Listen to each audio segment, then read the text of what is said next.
할렐루야. 네, 오늘 예배에 오신 여러분들을 환영하며 이제 우리 찬송 8장 1절 부르고 하나님 앞에 예배 드리겠습니다.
할렐루야. 그의 성소에서 하나님을 찬양하며 그의 권능의 궁창에서 그를 찬양할지어다. 그의 능하신 행동을 찬양하며 그의 지극히 위대하심을 따라 찬양할지어다. 아멘.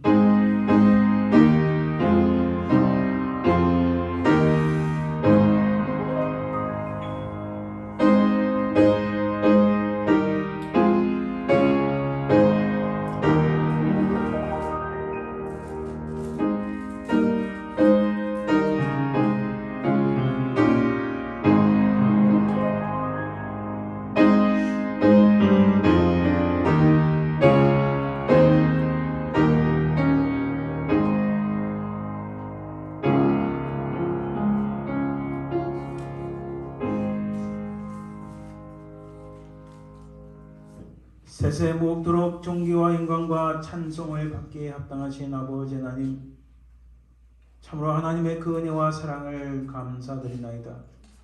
우리는 모두 죽었던 죄인들이었으나 우리 주 예수 그리스도의 십자가의 구속의 은총으로 말미암아 살리심을 받고 영원한 생명 얻게 하심을 감사드리나이다. 우리가 이 땅에 사는 동안 우리 발걸음을 인도하시고 보호하시는 성령 하나님의 그 은혜와 사랑을 참으로 감사드리나이다. 오늘 이 예배를 온전히 살아계신 성삼위 하나님만을 찬송하오니 모든 찬송과 영광을 받으시고 저 악한 사도막이 틈타지 말게 하옵소서.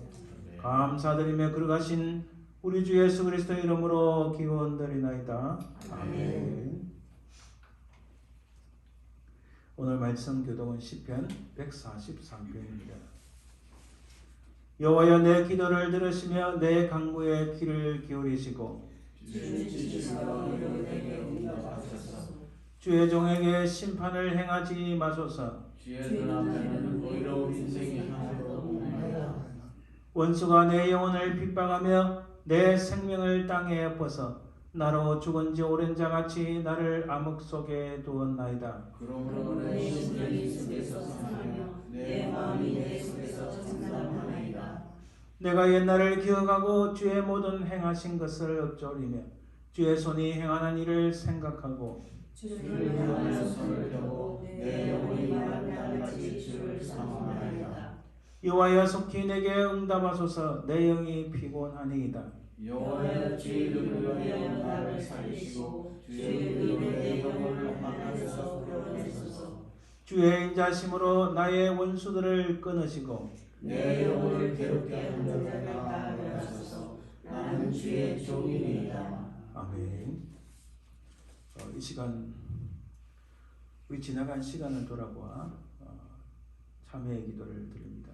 정말 하나님의 은혜는 크고 무궁한데 우리 자신을 돌아보니 부정하고 연약한 것들 뿐입니다. 하나님, 우리 모든 죄와 허물들을 예수 그리스도의 보혈로 우리를 깨끗이 씻겨주시고 용서하여 주옵소서.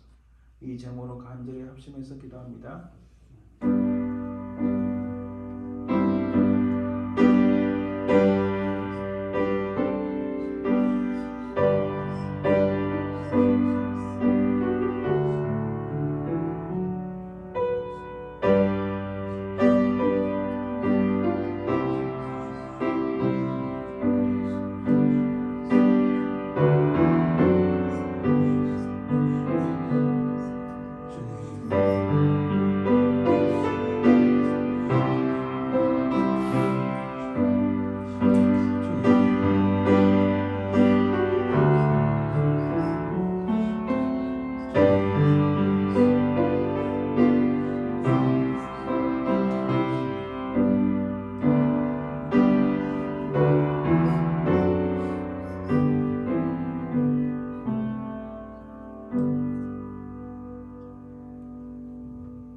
영원하신 주님 감사합니다.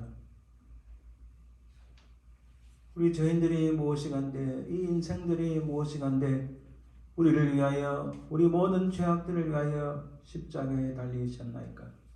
이 시간 우리 주 예수 그리스도의 그 십자가의 공로를 의지하여 우리 모든 죄와 허물들을 주님 십자가 밑에 내려놓습니다. 주님의 흘리신 그 보혈로 우리를 깨끗하게 씻기시고 용서하여 주옵소서. 하나님, 우리 눈이 세상 것을 보기에 빨랐고 우리 손과 발이 세상을 향하여 치닫기에 빨랐던 저희들을 용서하시고 이제는 하나님 나라의 선하고 복된 것들만을 바라보며 살아가는 저희들 되게 하옵소서. 감사드리며 거룩하신 예수 그리스도의 이름으로 기도드립니다. 아멘. 사도신경은 우리의 신앙을 고백합니다. 전능하사 천지를 만드신 하나님 아버지를 내가 믿사오며 그 외아들 우리 주 예수 그리스도를 믿사오니 이는 성령으로 잉태하사 동행되어 마리아에 나시고 장사한 뒤 사흘 만에 죽은 자 가운데서 다시 살아나시며 하늘에 오르사 전능하신 하나님 우편한데 계시다가 저려서 산자와 죽은 자를 심판하러 오시리라. 성령을 믿사오며 거룩한 공예와 성도가 서로 교통하는 것과 죄를 사하여주시는 것과 몸이 다시 사는 것과 영원히 사는 것을 믿사옵나이다. 아멘. 이제 찬송 29장 성도여 다 함께 찬양드립니다.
김한식 장로님 한번 기도해 주시겠습니다.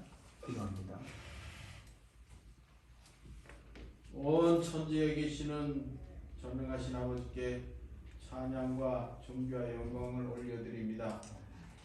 저희들 이 시간까지 지켜주신 하나님의 은혜에 다시 한번 감사드리고 이 시간 정성을 다하여 아버지 앞에 찬송하며 기도하며 예배 올릴 때 하나님 홀로 영광 받아 주시옵소서. 아버지 하나님, 우리는 하나님의 자녀로서 하나님의 뜻 가운데 거룩한 삶을 살아야 되는데도 우리는 세상에 살면서 세상 사람들과 구별되지 않은 삶을 살아왔음을 이 시간 고백하며 아버지 앞에 용서를 구합니다. 아버지 하나님, 이 시간 예수 그리스도의 십자가 보혈로 우리의 모든 죄를 깨끗하게 씻어 주시옵시고 하나님이 원하는 백성들로 다시 태어나게 하여 주시옵소서.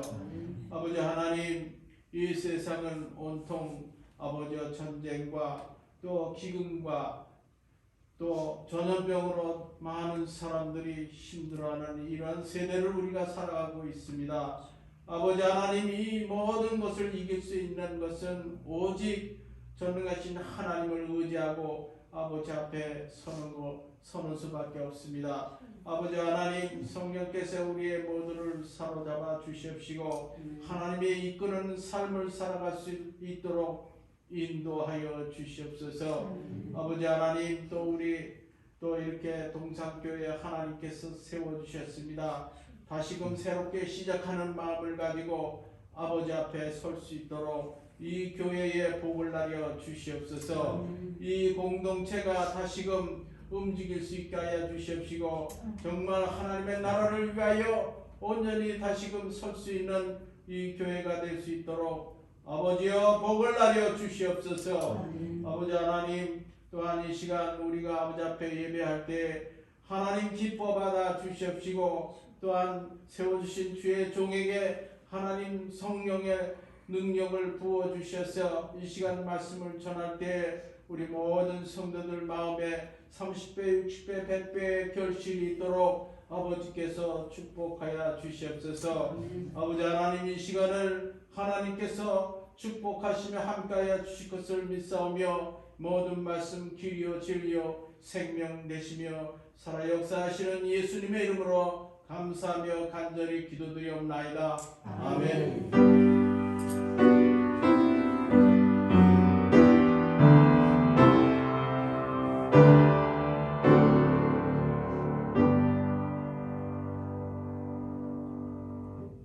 네, 이제 주 나를 인도하시네 라는 제목으로 하나님 앞에 하나 연주 드립니다.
살아계신 주님 감사합니다. 참으로 이 예물만 아니라 우리의 생명과 우리 가진 모든 것 주님의 것임을 고백합니다. 주께서 우리를 인도하시고 살리시고 구원 주신 것에 감사하여 특별히 예물을 구별하여 하나님 앞에 드립니다. 드린 손길들마다 하나님 복되게 하시고 하나님 나라에 순하고 그 귀한 것들이 우리 인생 가운데 흘러넘치게 하옵소서. 아버지, 난 예물을 통하여 하나님 나라 확장되길 소망합니다.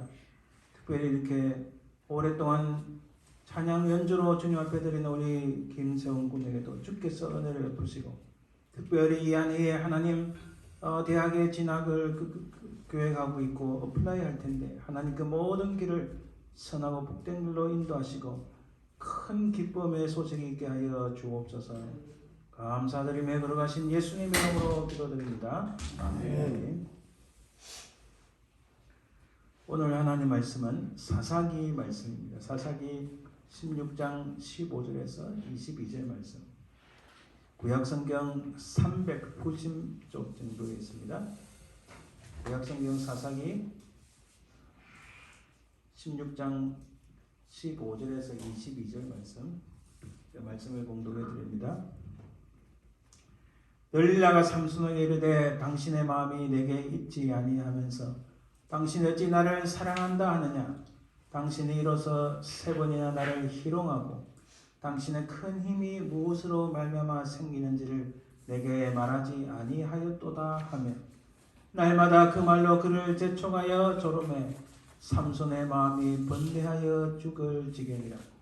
삼손이 진심을 드러내어 그에게 이르되 내 머리 위에는 삭도를 대지 아니하였나니 이는 내가 모태에서부터 하나님의 나시린이 되었습니다. 만일 내 머리가 밀리면 내 힘이 내게서 떠나고 나는 약해져서 다른 사람과 같으리라 하니라. 들릴라가 삼손의 진심을 다 알려주므로 사람을 보내어 블레셋 사람들의 방백들을 불러 이르되 삼손이 내게 진심을 알려주었으니 이제 한 번만 올라오라 하니 블레셋 방백들이 손에 은을 가지고 그 여인에게로 올라오니라. 들릴라가 삼손에게 자기의 무릎을 베고 자게 하고 사람을 불러 그의 머리털 7가닥을 밀고 괴롭게 하여 본즉 그의 힘이 없어졌더라. 들릴라가 이르되 삼손이여 블레셋 사람이 당신에게 들이 닥쳤느니라 하니 삼손이 잠을 깨며 이러기를 내가 전과 같이 나가서 몸을 떨치리라 하였으나 여호와께서 이미 자기를 떠나신 줄을 깨닫지 못하였더라. 블레셋 사람들이 그를 붙잡아 그의 눈을 빼고 끌고 가사에 내려가 놋줄로 매고 그에게 옥에서 맷돌을 돌리게 하였더라. 그의 머리털이 밀린 후에 다시 자라기 시작하니라. 아멘. 이 말씀을 보기 전에 잠깐 기도합니다. 은혜로우신 주님 감사합니다. 이 시간 영원하신 말씀 생명을 살리는 주의 말씀 앞에 서서니 하나님 우리가 겸손한 마음으로 주의 말씀을 받게 하시고 그 말씀이 우리 마음속에 새겨지게 하옵소서. 특별히 아버지 하나님 육신이 연약하여 주일날 이 자리에 오지 못하는 주의 백성들 또 영상으로 예배드리는 분들에게 하나님의 은혜가 넘치게 하시고 똑같이 주의 성령께서 역사하사 우리 속에 생명을 살리는 말씀이 새겨지는 역사가 있게 하여 주옵소서. 말씀을 증거하느냐 듣느니나 하나님의 크신 은혜가 넘치기를 소망하며 그러가신 예수님 이름으로 기도드립니다. 아멘. 오늘은 그대 무엇을 보는가라는 제목으로 우리 사사기 말씀을 살펴보길 원합니다.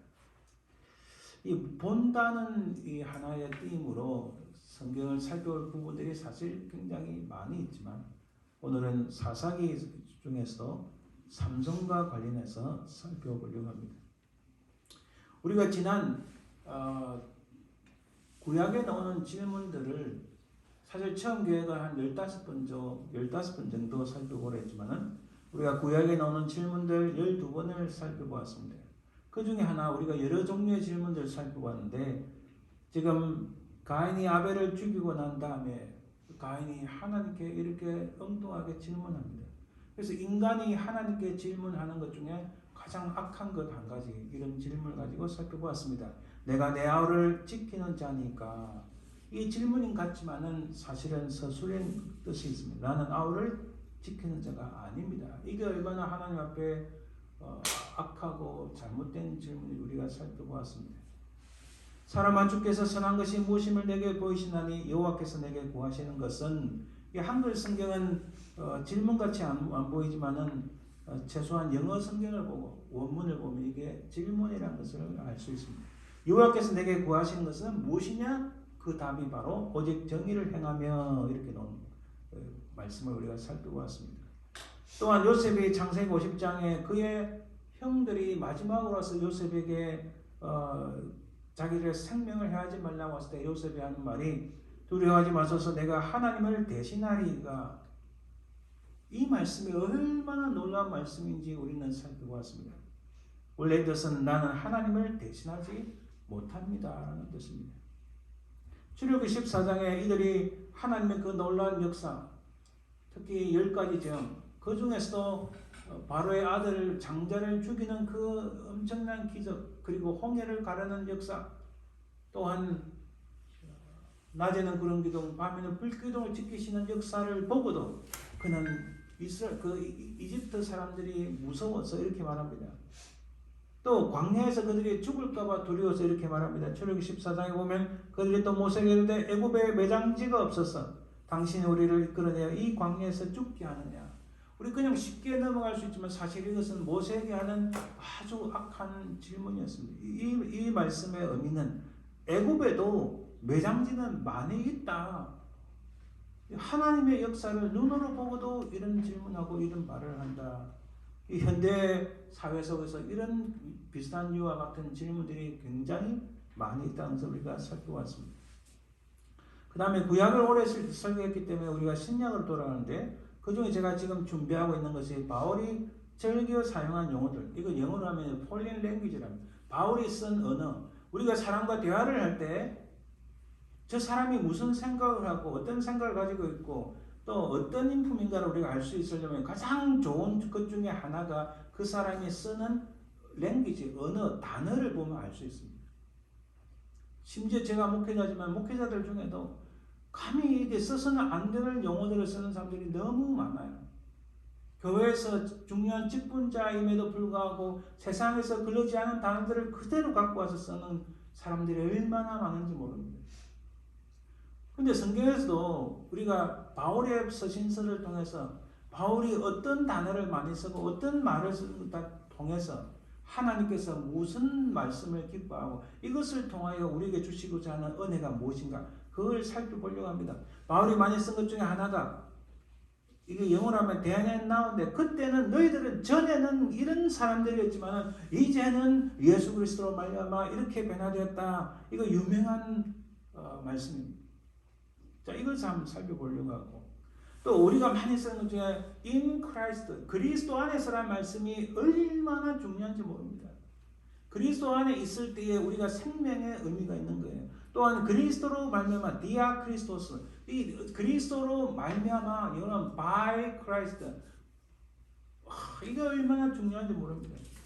이것을 제가 예전에 통틀어서 한번 살짝 말씀드린 적이 있는데, 이제는 한번 세분해서 이것뿐만 아니라 다른 것 또한 바울이 많이 쓴 말씀들, 바울이 많이 쓴 단어 중에요, 소망이라는 단어를 굉장히 많이 썼습니다. 왜 소망이 중요한가? 오늘날 이 시대에 살아가면서 왜 소망이 중요한가? 우리가 살펴보려 합니다. 자, 그런 준비하는 가운데 우리가 오늘은 삼손에 대해 살펴봅니다. 삼손은 손가락이 3개라고 해서 삼손이 아닙니다. 그 이름입니다. 삼손하면 떠오르는 것들, 저도 어릴 때부터 삼손에 대한 스토리, 삼손에 대한 설명을 많이 들었어요. 그래서 딱 떠오르는 것들이 들릴라, 그리고 나귀 특뼈, 에낙 고래, 뭐 이거 외에는 사실 어릴 때 배운 것이 없는 것 같아요. 솔직히 말씀드리면 오늘 사사기 말씀을 읽으면서 그 전후관계 그 앞에까지 읽으면서 제 마음이 굉장히 슬퍼졌어요. 너무너무 마음이 힘들고, 오늘 살아가는 우리 인생들과 똑같은 생각이 들었어요. 그래서 삼손은 감히 말하건대 나귀 특별로 뭐 많은 블레셋 사람들 죽이고 에낙고레 같은 역사를 일으키는 그 위대한 사사가 아니었다는 사실에 제가 많이 슬펐던 거예요. 그럼에도 불구하고 하나님께서는 이런 사람들을 쓰신다는데 소망이 있다는 것을 깨닫습니다.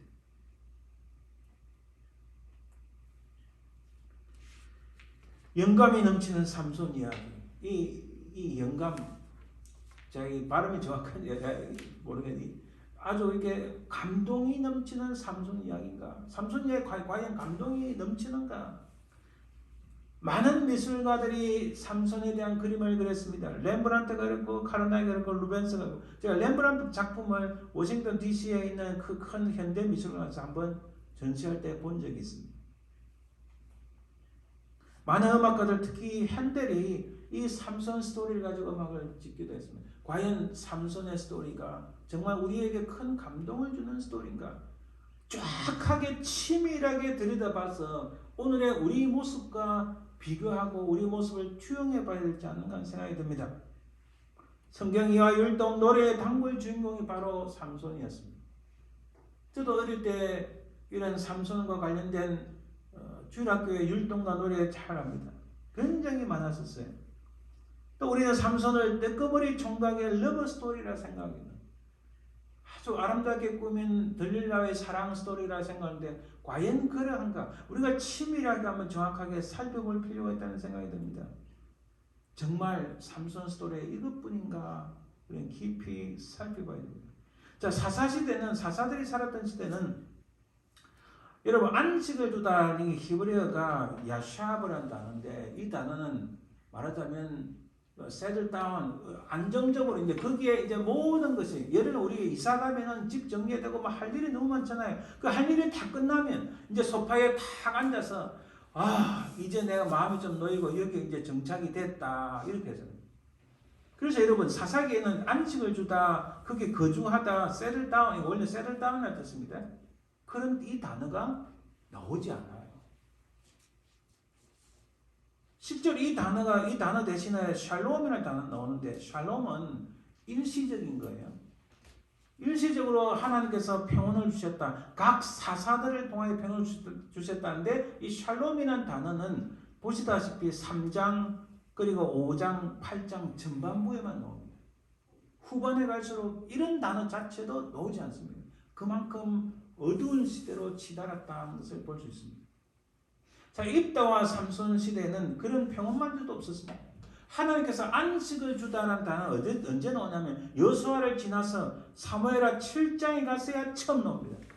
사무엘 7장 누가 등장합니까? 사무엘 5장에 보면 다윗이 남쪽 유다뿐만 아니라 북쪽 이스라엘을 통틀어서 통일 이스라엘의 왕이 됩니다. 그리고 하나님께서 7장 1절에 보면 주변에 있는 이런 적대적인 사람들 다 정복하고 나서 다윗에게 평안을 주었다. 그게 이제 야샤브라는 이제 진짜로 이 가나안 땅에 세틀다운 했다 이런 뜻이 됩니다. 하나님께서 다윗 때에 갔어야 진짜 안식을 주셨다는 말씀입니다. 또 그 진짜 안식을 주셨다는 그 이전에는 여호와의 교회를 다윗성으로 갖고 왔을 때 우리가 진짜 세틀다운하고 진짜 이 땅에서 안식을 누리는 것은 돈이 많아서도 또 내가 권력이 있어서 수많은 잘난 사람들, 멋진 사람들 많이 알아서 내 자식이 잘 돼가지고 또 우리 가족이 참 멋진 집에 살고 이런 것들 갖고 세틀다운 됐다고 말하지 않고 여호와의 궤가 다윗성에 들어오고 난 다음에 진정한 하나님께서 안식을 주셨다라고 말씀하시는 거예요. 이거 굉장히 의미가 있습니다. 사사시대의 결론은 이렇습니다. 17장 6절과 21장 25절 보면은 그때는 이스라엘의 왕이 없었으므로 사람마다 자기 소견에 옳은 대로 행해야 되라. 그러니까 이 말씀은요, 자기 생각대로 자기 마음먹은 대로 행하더라 이런 뜻이에요. 여러분 이것이 당시 이스라엘 사람들의 상황이었습니다. 하나님께 묻지도 않습니다. 사사들을 찾아가서 묻지도 않습니다. 그냥 자기 뜻대로 자기 생각대로 했다는 말이에요. 여기에 삼손이 등장합니다. 여러분 삼손의 말씀을 보면 13장부터 우리 잠깐 간단하게 살펴보면 자 그의 그 마누아라는 이름하는 자가 있는데 그의 아내가 임신하지 못함으로 출산하지 못하더니 여호와의 사자가 그 여인에게 나타나서 그에게 이르시되 보라 네가 본래 임신하지 못함으로 출산하지 못하였으나 이제 임신하여 아들을 낳으리니. 여러분 사사시대를 지나서 그 다음에 룻기나 사무엘상하 나오는데 사무엘상하 1장에 가도요 여인이 잉태하지 못하더라. 한나 이야기잖아요. 근데 하나님께서는 그 중간에 룻이 있고 그 다음에 다윗을 통하여 잉태하지 못하는 이 가정을 통해서 하나님의 역사가 일어나고 그것은 곧 이스라엘 백성이 하나님 앞에서 잉태하지 못하는 불임과 같은 백성들이라는 것을 의미합니다. 자, 마노아라는 자가 있는데 그의 아내만 불임이 아니라 이스라엘 전체가 하나님의 뜻을 품지 못하는 하나님의 사람을 품지 못하는 불임의 상태였다는 것을 우리에게 말씀합니다. 근데 하나님의 사자가 그에게 나타나 내가 본래 임신하지 못함으로 출산하지 못하였으나 이제 임신하여 아들을 낳겠다 하는데 삼손을 말씀합니다. 이 유다인들의 상태가 바로 불모지고 황무지고 불임의 상태였다. 15장 1절에 사사기 15장 11절에 보면 유다 사람 30명이 에단 바위 틈에 내려가서 삼손에게 이르되 너는 블레셋 사람이 우리를 다스리는 줄을 알지 못하느냐. 이스라엘을 다스리는 사람은 누구라고요? 하나님. 여러분 사사기 전체의 가장 중요한 핵심은 진짜 이스라엘의 사사는 누구라고요? 이스라엘을 판단하시고 인도하시는 진짜 이스라엘의 사사는 하나님이라는 것을 보여주는 거예요. 근데 여기서 그 유다 사람 3,000명이나 다 삼손을 찾아가서 블레셋 사람이 우리를 다스리는 줄 알지 못하느냐. 다스리는 분은 하나님이신데 이들이 황무지 상태고 아무것도 생산해내지 못하는 불임의 상태라는 거예요. 그것을 보여줍니다. 그래서 여러분 삼손의 이야기에는요 이스라엘 백성들이 구원의 손길에서 하나님께 부르짖는 모습이 전혀 나오지 않습니다. 오늘날 시대가 갈수록 하나님이여 부르는 그 음성의 소리가 점점 약해지고 사그라들고 있는 상황인 거예요. 여기 흥미로운 것은요 삼손의 스토리에서 시작하다는 단어가 딱 3번 나오는데 13장 5절에 나오고 오늘 본문에 나오는 16장 19절에 있고 오늘 본문에 16장 22절에 있습니다. 13장 5절부터 볼까요? 보라 내가 임신하여 아들을 낳으리니 그의 머리 위에 삭도를 대지 말라. 이 아이는 태에서 나옴으로부터 하나님께 바쳐진 나시린이 됩니다. 그가 블레셋 사람의 손에서 이스라엘을 구원하기 시작하리라. 시작하다는 말이 굉장히 중요합니다. 오늘 보면 16장 19절에 보면 들릴라가 삼손에게 자기의 무릎을 베고 자게 하고 사람을 불러 그의 머리털 7가닥을 밀고 괴롭게 하여 본즉 이 보다라는 이 히브리 단어가요 앞에 나온 그 13장 5절에 시작하다는 히브리와 같은 단어. 우리 한글 성경은 전혀 감을 잡을 수 없는데 번역을 이렇게 했으니까 뭐 잘못된 건 아닙니다. 머리털 7가닥을 지금 그 들릴자가 삼손의 머리를 깎는 겁니다. 그의 머리털 7가닥을 밀고 괴롭게 하여 본즉 이거 괴롭게 하기를 시작했다. 히브리어로 할라레라는 단어를 똑같은 단어입니다. 괴롭게 하기를 시작했다 이렇게. 그래서 그의 힘이 없어졌더라. 이 영어 성경 뭐 정확합니다. began to stop him. 그를 무기력하게 그를 아무런 힘도 못 쓰게 만드는데 시작했다 이렇게 말씀합니다. 오늘 보면 또 16장 22절에 보면 그의 머리털이 밀린 후에 다시 자라기 시작하니라. 자 여러분 삼손의 스토리에서요 그냥 흥미롭게 들어보세요. 삼손의 스토리에서 중요한 단어는 3개입니다. 아까 제가 초반에 말씀드렸죠. 사람들하고 이야기하다가 딱 들어보면은 저 사람이 이런 용어를 많이 쓴다, 이런 단어를 많이 쓴다면 그것은 그 사람의 심중에 마음의 중심에 뭐가 있는지 엿볼 수 있습니다. 100%는 아니지만 계속 이야기하다 보면 한 시간 정도 이야기하면요 대충 이 사람이 무슨 생각을 하고 무슨 말을 하는지 감을 잡을 수 있습니다. 그렇다고 저하고 대화 나누는 걸 난 못하겠다 하시면 안 됩니다. 감을 잡을 수 있지 정확하는 건 아니고 그러나 상대방이 무슨 센텐스를 무슨 말을 하고 무슨 단어를 쓰고 무슨 수거를 쓰고 어떤 단어를 좋아하는지 딱 들어보면 그 사람의 중심이 뭐가 있는지 알 수 있어요. 마찬가지로 삼손 스토리를 알 수 있는 중요한 단어가 첫째는 시작하다는 단어 있고 그 다음에 fire 불이라는 단어가 나와요. 오늘 우리가 모는 눈 보다라는 이 눈에 대해서 말씀드립니다. 다음에 기회가 되면 삼손이 왜 fire하고 불하고 연관된지 한번 살펴보도록 합니다. 자, 이 세 가지 시작하는 단어는 자 보세요. 하나님께서 삼손을 통하여서 구원하기 시작하리라 딱 이렇게 말씀하셨어요. 그 다음에 들릴라가 삼손의 머리카락을 자르기 시작하니 그 고통을 괴로움을 주기 위하여 머리를 주기 시작하니라 머리를 자름으로써 딱 그까지 있죠. 그 다음에 머리가 다시 자라나기 시작하더라. 딱 세 파트가 있는데 첫 번째 우리가 13장 5절 구원하기 시작하리라과 16장 오늘 본문 19절에서 괴롭기 시작하기 힘이 없어졌더라. 요 사이에 무슨 일이 있었는지 우리가 살펴봐야 됩니다. 왜 삼손이 하나님께서 그를 통하여 구원하기 시작할 것이다 라는 이렇게 정말 엄청난 말씀을 주셨는데 왜 머리카락이 잘려가지고 괴롭기 시작하여 힘이 없어졌더라 이런 상황이 발생했는가 그 사이에 무슨 일이 있었는가 우리는 들여다봐야 됩니다. 도대체 무슨 일이 있었는가? 여러분 삼손 인생 스토리의 흥미로운 점은 그의 눈과 관련했습니다. 제가 예전에 노아에 대해서 한번 말씀드린 적이 있어요. 노아의 말씀에 보면요. 창세기 6장 5절에 보면 노아는 하나님께 은혜를 입었더라 되는데 이게 원문을 보면요. 노아는 하나님의 눈동자를 보았더라 이런 뜻이에요. 하나님의 눈을 들여다보면 그게 하나님의 은혜를 받는 거예요. 눈이라는 게 굉장히 중요합니다. 삼손 스토리의 인생 스토리에 가장 더 중요한 게 바로 이 눈이다.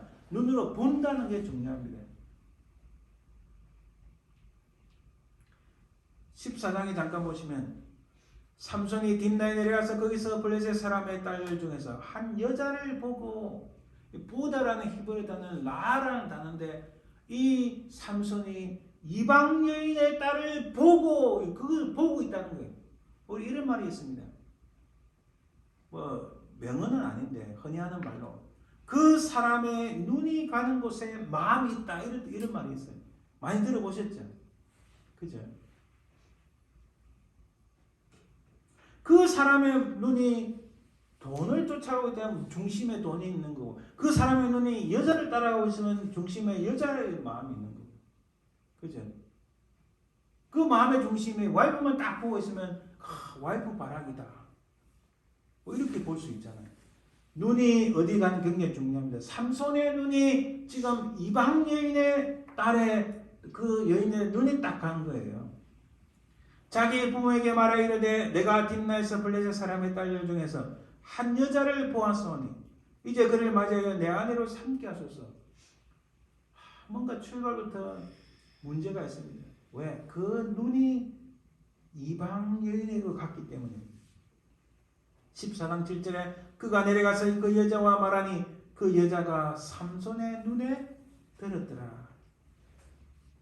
자기 눈이 이방 여인에 갔는데 그 삼손이 그 이방 여인이 자기 눈에 마음에 들었더라. 이 굉장히 눈이라는 게 중요합니다. 14장 8절에 얼마 후에 삼손이 그 여자를 맞이하려고 다시 가다가 돌이켜 그 사자의 죽음을 본즉 사자의 몸에 벌떼가 뿔이 있는지라. 자 여러분 뒤에 잠깐 나오겠지만은 나세리는 술을 가까이 하면 안 됩니다. 시체에 가까이 하면 안 돼요. 또 여인에 가까이 하고 특히 이방인에 가까이 하면 안 되는데 벌써 나세린으로서 14장 8절에 사자의 시체를 봤다. 벌써 이것도 어긋나기 시작한 거예요. 자 눈이 어디에 가 있는가? 그 사자의 시체 속에 있는 벌떼와 그 꿀을 본 거예요. 16장 1절에 지금 우리가 살펴보는 것은 13장 5절에 구원하기 시작하리라 이 상황, 이 말씀이 주어졌는데 오늘 보면 16장 19절 괴롭기 시작하여 머리털이 잘리고 나서 괴롭게 시작하기에 힘이 없어졌다라는 상황 사이에 무슨 일이 있었는가 좀 살펴보는 겁니다. 16장 1절에 삼손이 가사에 가서 거기서 한 기생을 보고 그에게로 들어갔더니, 가사는요 현대 이스라엘 땅의 가자 지구를 말합니다. 현재 가자 지구는 팔레스타인 사람들이 사는 독립된 자치구역입니다. 그 역사 속에서 지금은 가자라 표현 발음하는데 이 가사가 가자죠. 그 지금 현재 이스라엘의 그 행정 수도인, 옛날에는 갑자기 제 이름 생각납니다. 가까워요 거리가. 그래서 이 가사 지역이라는 것은, 가사 지역은 지금도 그렇지만은 거기는 이방 사람들의 도시예요. 이 삼손이 갈 이유는 특별히 없습니다. 현재 가자 지구는 뭐 이스라엘이 지금은 좀 잠잠하지만 뭐 일이 있으면 막 포탄 날아가고 하는 곳입니다. 그리고 가자 지구뿐만 아니라 지금 현재 이스라엘이 얼마나 타락했는지 모릅니다. 전 세계에서 가장 큰 동성애 축제가 일어나는 곳이 현재 이스라엘의 수도와 가자 지역 바로 이 지역입니다. 도시 인구의 40%가 동성애 연루되어 있다 할 정도로 엄청나게 타락한 게 바로 현재의 이스라엘입니다. 삼손이 가사에 가서 거기서 한 기생을 보고 그에게로 들어갔더니 기생을 보았다. 이 눈으로 뭘 보는가 굉장히 중요합니다. 삼손은 하나님께 받으신 나세린인데, 그는 사사기 14장 15장에 나타나는 그의 행적을 보면 나세린과는 아주 동떨어진 삶이었습니다. 그는 이방 여인과 결혼하였으며 시체를 만져서는 안 된데도 불구하고 사자 시체에 담긴 꿀을 손으로 파먹었습니다. 게다가 술을 많이 마시게 되는 결혼 잔치를 베풀었습니다. 나세린이 해서는 안 될 세 가지를 다 어기고 만 거예요. 아까 초반에 말씀드렸듯이 어릴 때 저도 주일학교 다녔는데, 주일학교가 중등부 시절에 이 삼손 스토리를 많이 들었습니다. 우락부락한 체계를 가지고 블레셋 사람들을 낙엽 택배 하나로 1000명을 막 없애고, 그런 스토리만 있다가 이 삼손 스토리를 깊이 들여다보니까 마음이 너무 슬퍼요. 사실은 오늘 아침에도 잠시 리뷰를 하는데 굉장히 슬퍼서 눈물이 납니다. 사실입니다. 너무나 마음이 아프고. 근데 거기서 끝나는 게 아니라 이 삼손을 통하여 소망을 가지게 되고, 삼손을 통하여 우리의 인생을 다시 들여다봐야 된다는 생각이 든 거예요. 삼손은 블레셋들의 딸들 중 한 명을 보고 자기 아내로 삼게 해달라고 말했습니다. 사사기 14장 3절에 보면 이를 그의 부모가 반대하자 이렇게 말합니다. 내가 그 여자를 좋아하오니. 이 히브리어를 제가 갖고 왔는데, 이 빨간색 부분 제가 했는 히브리어가 오른쪽에서 왼쪽으로 있습니다. 야샤브라는 단어인데, 이 단어는 옳다라는 뜻이에요. 이를 적용하면, 왜냐하면 그녀는 내 눈에 옳습니다라는 뜻이에요. 내 눈에 좋다라는 이 야사라는 단어가 용모가 아름답다는 뜻이 아니라 올바르다, 적합하다. 그러니까 내가 저 이방 여인을 좋아하고 저 이방 여인과 결혼하고 싶은 것은 저 여자가 아름답다 이런 뜻이 아니고, 저 여자가 내가 저 여자 결혼하는 것이 올바른 생각이다, 적합한 겁니다. 불법이 아닙니다. 틀린 거 아닙니다. 부모님 왜 그렇게 하세요? 저 여자가 하나님을 섬기는지 안 섬기는지 상관없습니다. 저 여자 아름다운지 뭐 어쩐지는 모르겠지만 그 정확하게 나오지 않습니다. 그러나 아름다운 여인이었겠죠. 문제는 삼손이 말하기를 내가 선택했으면 옳은 겁니다. 당신들이 왜 그래요? 지금 이렇게 말하고 있는 거예요. 삼손이. 가슴이 아픕니다. 특히 우리 집에는 제가 제일 큰 아들이고 둘째 셋째 아들이 있는데, 저는 결혼했으니까 괜찮은데 둘째 셋째 아들, 아니 실제로는 두 아들이 장차 결혼할 때 저 여인이 믿는 사람인지 아닌지 혹은 어떤 성품을 가지는지 보지 않냐고, 내 눈에 좋으니까 내가 뭘 잘못했습니까? 나는 옳습니다. 이런 상황이 올까봐 너무 두려워서 기도를 하지 않을 수 없었어요. 지금 삼손이 그렇게 말하고 있는 겁니다. 나는 옳습니다 이렇게, 나는 틀린 게 아닙니다 이렇게, 나는 적합합니다 이런 뜻이에요. 또한 그 여자가 삼손의 눈에 들었더라. 이 말씀을 증거하면 14장 7절입니다. 삼손의 눈에 그녀는 옳게 여겨졌다. 그녀가 아름다워서 내 마음에 든다 이런 의미가 아니고, 자기가 생각할 때 내가 선택을 했으니 내 눈으로 보는 것은 틀림없는 옳은 것이다, 적합한 것이다 이렇게 말을 하고 있는 거예요. 이러한 표현은 사람이 각기 자기의 소견대로 옳은 대로 행할 때랑 똑같은 이버립니다. 사람들이 자기 생각대로 자기 마음대로 행하는, 그게 야 내가 내 마음대로 하는데 누가 뭐라 해, 내가 하는데 뭘 잘못했어 이렇게 말하는 것과 똑같다는 거예요. 내가 내 마음대로 내 뜻대로 하는데 나는 옳다, 나는 틀린 게 없다 이렇게 말하는 겁니다. 현대인들의 모습하고 너무나 똑같다는 거예요. 사사시대의 시대적 조류에 따른 삼손이 지금 사사시대 이스라엘 백성들이 다 이런 식으로 행동했다는 거예요. 그런 이런 식으로 행동하는 것을 지금 삼손이 그대로 따라가고 있다는 거예요. 그 시대의 욕망과 본능에 지배되어 행동했다는 것을 알 수 있습니다. 여러분, 잘못된 길로 가는 것, 우리의 정체성을 몰라서도 아닙니다. 우리 정체성이 뭐예요? 나는 하나님의 백성, 아니 한 걸음 더 나아서 나는 하나님의 자녀인데, 하나님의 자녀는 구분할 것이 있습니다. 우리는 어디에 얽매이진 않았습니다. 그러나 하나님의 뜻과 세상의 뜻을 구분할 필요는 있습니다. 내가 무슨 일을 해야 하는지 모르는 것도 아닙니다. 자기 눈에 보기 좋은 것만 취하여 그것을 옳다고 하는 것이 잘못된 일로 인도한다는 사실입니다. 사실 삼손도 하나님께 간간히 쓰임은 받았습니다. 전혀 쓰임을 안 받은 것은 아닙니다. 하나님의 사자가 그가 블레셋 사람에서 이스라엘을 구원하기 시작하리라는 말씀처럼 하나님의 영이 그에게 임하여 그가 쓰임을 받기도 했습니다. 예를 들면 13장 25절과 14장 6절에 보면 여호와 영이 그를 움직이기 시작해서 하나님께서 그를 통하여 일을 하셨습니다.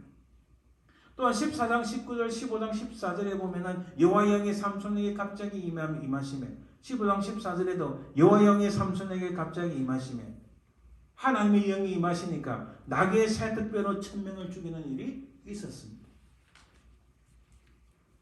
그런데 오늘 보면 16절 17절에 보면 날마다 그 말로 그를 재촉하여 조르매 삼손의 마음이 번뇌하여 죽을 지경이라. 지금 들릴라가 막 삼손을 막 들볶고 있습니다. 그러니까 삼손의 마음이 번뇌하여 죽을 지경이라. 그리고 17절에 드디어 삼손이 진심을 드러내어 사실대로 말하고 맙니다. 사실대로 말하고 나니까 19절에 어떤 말씀이 있습니까? 들릴라가 삼손에게 자기의 무릎을 베고 자기하고 사람을 불러 그의 머리털 7가닥을 밀고 괴롭게 하여 본즉, 괴롭게 하기 시작했다. 그러니까 그의 힘이 없어졌더라라고 말씀합니다. 우리는 이 본문의 말씀을 사람들은 세상에서 특히 사회학자, 심리학자 이렇게 말해요. 들릴라 콤플렉스다. 들릴라 콤플렉스는 여자가 남자를 꽉 잡아가지고 남자가 아무것도 못하게 하는 이것을 들릴라 콤플렉스라는데, 이렇게 설명하려고 합니다. 그러나 이렇게 한다고 해서 삼손의 스토리가 설명되는 것이 아닙니다. 오늘 보면 20절에 보면 분명히 이렇게 말씀합니다. 들릴라가 이르되 삼손이여 블레셋 사람이 당신에게 들이닥쳤느니라 하니 삼손이 잠을 깨며 이르기를 내가 아침과 같이 나와서 몸을 떨치리라 하였으나 여호와께서 이미 자기를 떠나신 줄을 깨닫지 못하더라. 삼손 스토리를 여자가 남자를 꽉 잡아가지고 남자가 아무것도 못하게 만드는 이것을 들릴라 콤플렉스로 설명할 수 있는 것이 아니라, 삼손이 깨닫지 못하는 것은 하나님이 이미 자기를 떠났다는 사실을 몰랐다는 거예요. 여기에 핵심이 있습니다. 우리가 16장 9절에서 19절 사이에 삼손 이야기가 삼손이 어떻게 살았는지 우리가 잠시 살펴봤는데, 16장 19절과 오늘 보면 16장 22절 사이에는 어떤 일이 있었는가? 하나님이 자기를 떠나신 줄을 이 삼손은 깨닫지 못했다는 거예요. 그래서 오늘 보면 16장 21절에 보면 블레셋 사람들이 그를 붙잡아 그의 눈을 빼고, 참 두려운 말씀. 삼손이 자기의 눈으로 이방 여인을 보고 그 죽은 사자 시체의 꿀을 먹고 술 파티를 해서 그것만 보고 자기 눈으로 본 그 모든 것을 하나님께서는 딱 막으시고 그의 눈을 빼고 그리고 가사에 내려가 놋줄을 메고 그에게 옥에서 맷돌을 돌리게 하였더라. 노예가 된 거예요. 그는 하나님의 자기를 떠난 사실조차도 몰랐다는 거예요. 여기에 유명한 렘브란트 그림이 있습니다. 이 그림을 직접 본 적은 없는데 다른 그림을 본 적이 있어요. 여기 보면 블레셋 사람의 네 사람이 지금 삼손을 꽉 잡고 한 사람은 긴 창으로 대기하고 있고 한 사람은 그의 단칼로 짧은 칼로 그의 눈을 빼려고 하고 한 사람은 그에 대해서 목 조르고 있고 거기에 중간에 위에 보면 들릴라가 삼손의 머리카락을 잡고 지금 그 밝은 데서 어두운 곳으로 끌려가는 삼손. 그러나 들릴라는 그의 머리카락을 자르고 밝은 곳으로 뛰쳐나가는 이 모습 속에서 삼손의 처지를 정확하게 설명하고 있습니다. 오늘날의 블레셋은 누구인가? 우리 교회 안에서 내 인생 속에서 우리 사회에서 국가에서 블레셋은 누구인가? 삼손처럼 불완전하지만 하나님의 나시리는 부름받은 교회를 파괴하는 블레셋은 오늘 어디에 있고 누구인가를 살펴봐야 합니다. 하나님의 나시리는 부름받은 교회가 삼손처럼 눈에 좋게 보이는 것만 보고 있는 것은 아닌가? 현대교회를 그래서 기억상실증에 걸린 교회라고 표현합니다. 무슨 말입니까? 조금만 있으면 이 교회는 우리는 하나님의 거룩한 신부로서 그 놀라운 하나님의 어린 양의 그 혼인잔치에 부름을 받고 영원하신 하나님 나라에 들어가는데 그 사실을 까마득하게 잊어버리고 하나님 나라를 보지 않고 땅의 것만 보고 그것만 취하려고 온통 눈에 보기 좋은 것만 쫓아가는 모습이 오늘 크리스천들 오늘날 교회의 모습이 특히 교회의 모습이 아닌가. 그래서 현대교회를 장차 우리에게 주어지는 놀란 하나님의 어린 양의 신부의 모습은 다 까마득하게 깡그리 잊어버리고 세상 것만 취하려고 하는 그런 기억상실증에 걸린 교회의 모습은 아닌가 하는 생각이 듭니다. 그래서 우리는 삼손을 이렇게 표현할 수 있습니다. 사자보다 강하나 꿀에는 약한 자여 그대 이름은 삼손. 더 이상 세상을 볼 수 없게 된다면 우리는 시력을 잃은 것일까? 삼손이 무엇을 봤습니까? 오늘 우리가 무엇을 보며 살고 있나요? 참으로 존경하는 이 제 페크라는 그 신학자이자 목사님이 그는 돌아가시기 전에 실명했습니다. 근데 그는 오히려 평온한 상태라고 말씀합니다. 그는 정작 아무것도 볼 수 없는 상황에서 보이는 것을 언급합니다. 그는 더 이상 앞을 볼 수 없지만 어둠 속에서 다른 것들을 더 선명하게 보게 됐다. 이분의 책을 읽고 저도 엄청난 감동을 받고 많은 것을 배웠어요. 그 앞에서 나는 하나님의 목적과 섭리에 더욱 집중할 수 있게 됐다. 과연 앞이 보이는데 이런 말씀을 할 수 있을까? 제가 작년 8월경에 그 눈에 그 백내장이 좀 있다고 해서 그 안과 닥터가 수술을 해야 된다. 저는 그 닥터를 100% 신뢰했습니다. 그리고 왼쪽을 해야 되는데 이분이 오른쪽을 하고 첫 번째 실패를 하고 두 번째를 했습니다. 알고 보니까 두 번째 하면 엄청나게 위험한데 그래서 그 의사가 저보고 마치고 나서 아주 미러클 내가 이 미러클을 행했다. 이 사람도 이름이 그 크리스찬 이름이라서 크리스찬 같은데 제가 목사인 줄도 알고 근데 실패를 했어요. 원인조차 모릅니다. 제가 갑자기 오른쪽 시력눈이 그 시력이 팍 떨어진 상태입니다. 어떤 의사는 1년을 기다려봐라. 어떤 의사는 2년을 기다려봐라. 사실 왼쪽을 해야 되는데 또 이 의사가 오른쪽을 할 뻔했어요. 다른 의사를 찾아가서 세컨 그 오피니언을 받았는데 쿠퍼에도 가고 뭐 큰 병 가봤는데 시력이 떨어진 원인을 모르겠대요. 그래서 제가 미국에서 공부하신 그 어떤 교수님한테 전화를 했어요. 안과 교수님. 그분이 저를 진찰하지는 못했지만 전화상으로 어렴풋이 듣고 원인을 그 이유와 앞으로 어떻게 해야 되는지를 말씀하셨어요. 근 1년이 돼가는데 오른쪽 시력이 많이 떨어짐으로 인해서 굉장히 불편함을 겪으며 살아왔고 살고 있습니다. 그런데요, 제가 예전에 카메라를 좋아해서 필름 카메라 할 때 한국에서 1998년에 그 필름 카메라를 처음 샀었고, 디지털 카메라는 2008년에 사고 아직까지 다른 카메라를 사본 적은 없습니다. 2008년에 마지막으로 샀어요. 카메라로 보면 눈에 보이지 않는 앵글이 있습니다. 카메라를 보면 세상 우리가 두 눈을 뜨고 볼 수 없는 그런 희귀한 걸 발견하기도 합니다. 이 카메라의 매력이에요. 마찬가지로 카메라 앵글로 보면은 그 좁은 거지만은 그걸 통해 새로운 걸 발견할 수 있어요. 비록 제가 시력이 떨어졌지만 사실 책을 보기 어떤 때는 굉장히 힘들어요. 책을 2시간, 3시간 이상 못 봅니다. 그러나 그럼에도 불구하고 시력이 흐려지지만은 무엇이 더 중요한가 선명하게 볼 수 있는 그런 힘을 하나님께서 공급해 주는 것을 느낄 수 있습니다. 더 깊이 묵상이 되고 더 깊이 많은 것을 생각하게 되고 오히려 이런 어려움을 통해서 아까 제야 패크 목사님 말씀하신 거 제가 이제 이해가 되는 거예요. 아, 하나님께서 약한 것을 통하여 더 강함을 알게 하시고 더 많은 것을 보게 하신다는 것을 깨닫습니다.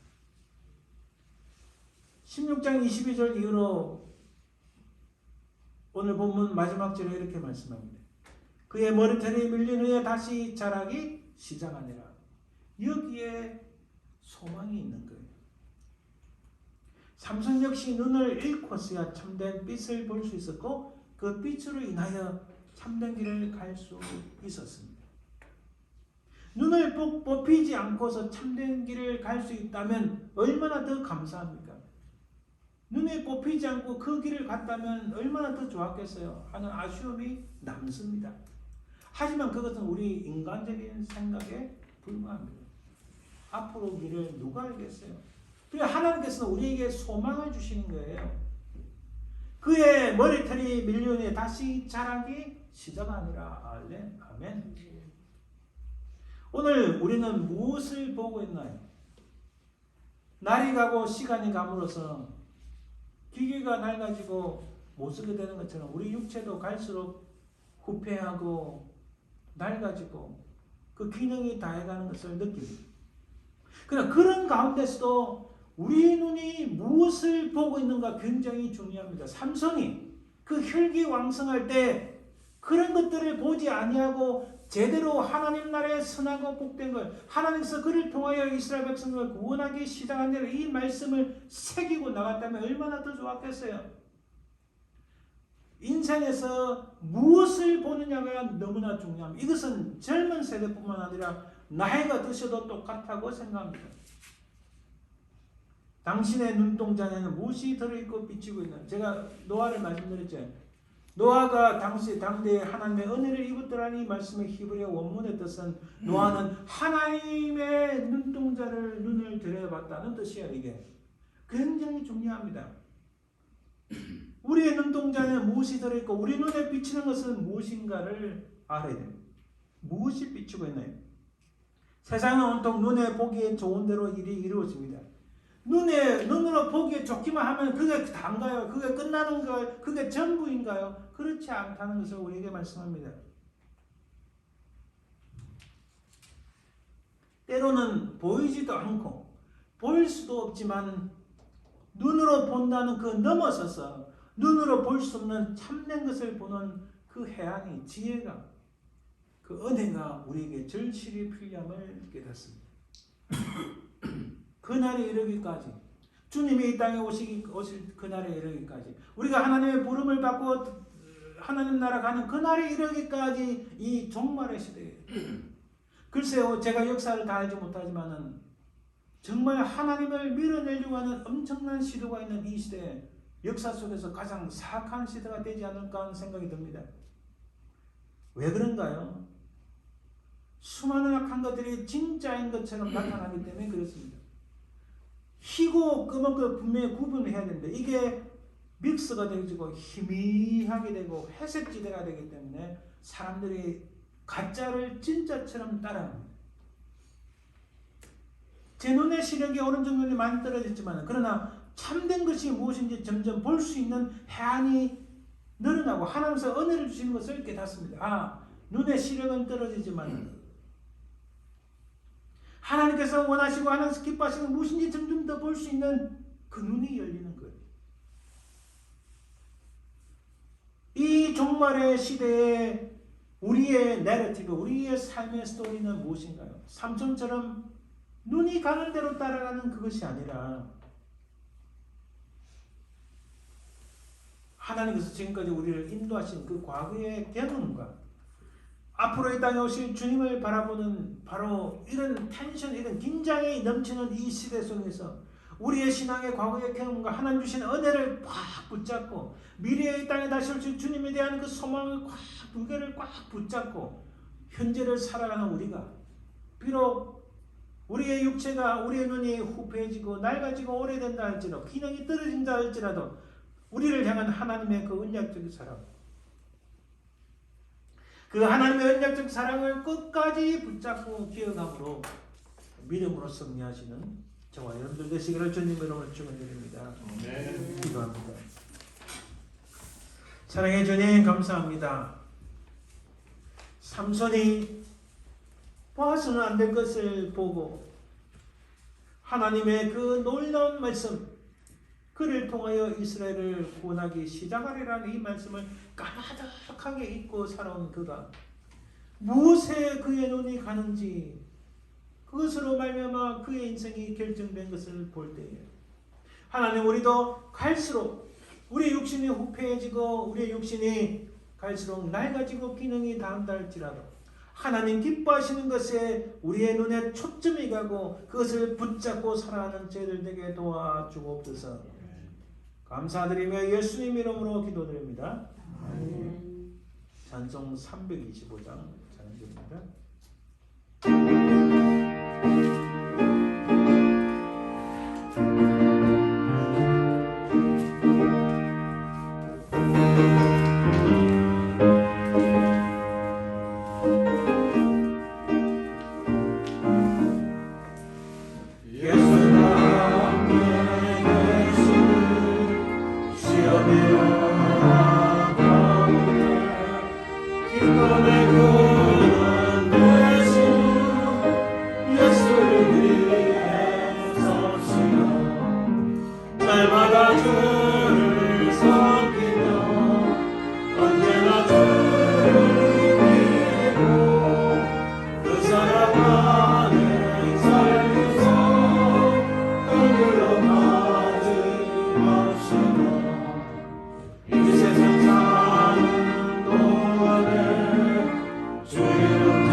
예수를 위해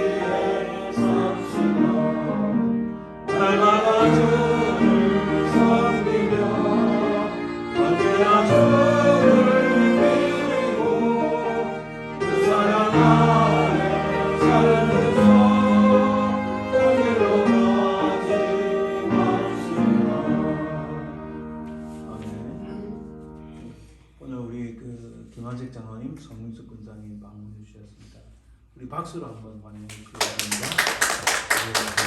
또 기도도 해주셔서 너무 감사합니다. 또 특별히 우리 연약한 분들 위해서 계속 기도해 주시기 바랍니다. 특히 그 메릴랜드로 이사하신 분들 건강이 상당히 우리 김숙경 원사님 건강이 상당히 더 안 좋아지신 것 같아요. 제가 생각 무슨 그 질병이 급격히 이렇게 그러니까 진전이 되는 듯한 느낌을 받습니다. 간절히 기도해 주시면 감사하겠습니다. 이제 우리 축도함으로 예배 마칩니다. 지금은 살아계신 우리 주 예수 그리스도의 은혜와 아버지 하나님의 그 크신 사랑과 성령의 통하심, 인도하심, 역사하심, 시대가 하나님을 거스리고 온통 눈에 보기 좋은 것만 취하며 살아가는 이 악한 세대 속에서 우리는 어찌하든지 하나님 나라의 선하고 복된 것에 우리의 눈에 초점을 두고 정말 하나님 우리 주님이 다시 오실 그 모습을 소망하며 믿음으로 승리하길 간절히 바라는 모든 주의 백성들을 위해 그 사랑 모든 자손들 위해 삶의 현장 위에 지금부터 영원토록 항상 함께 있을지어다. 아멘.